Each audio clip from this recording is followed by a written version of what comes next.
Thursday, March 31st, the duty of humanity. As soon as God created the first man, he offered him three gifts: the Garden of Eden, Genesis 2:8, food, Genesis 2:16, and the woman, Genesis 2:22. Read Genesis 2:15 to 17.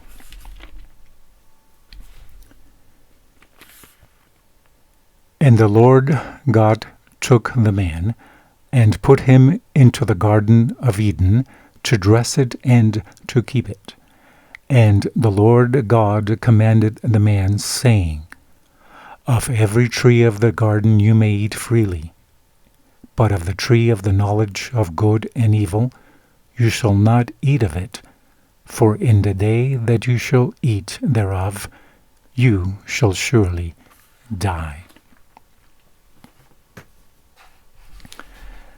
What is man's duty toward creation and toward God? How do these two duties relate to each other? The first duty of man concerns the natural environment in which God has put him, to tend and keep it. Genesis 2:15. The verb avad, tend, refers to work. It is not enough to receive a gift. We have to work on it and to make it fruitful. A lesson that Jesus will repeat in his parable of the talents, Matthew 25:14 to 30. The verb shamar, keep, implies the responsibility to preserve what has been received. The second duty concerns his food. We have to remember that God gave it to humans. See Genesis 1:29. God also said to Adam that you may freely eat, Genesis 2:16. Humans didn't create the trees or the food on them. They were a gift of grace. But there is a commandment here as well. They were to receive and enjoy God's generous gift of every tree. As a part of this grace, though, God added a restriction. They should not eat from one particular tree. Enjoying without any restriction will lead to death.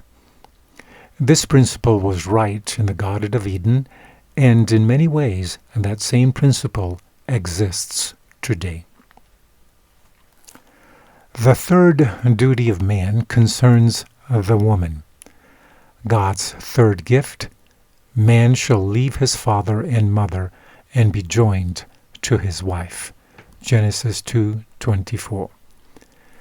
This extraordinary statement is a powerful expression that highlights human responsibility toward the conjugal covenant and the purpose of being one flesh, meaning one person.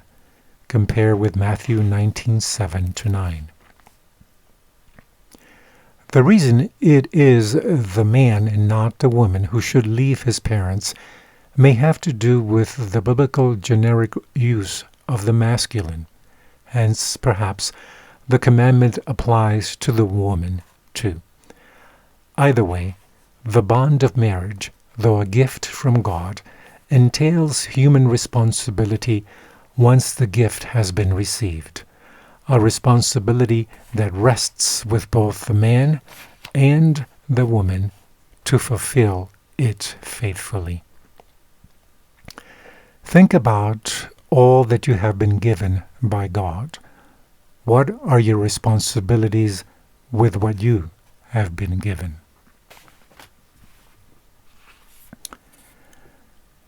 The Book Education, page 314, says, God gave Adam and Eve employment. Eden was the school for our first parents, and God was their instructor. They learned how to till the soil and to care for the things which the Lord had planted.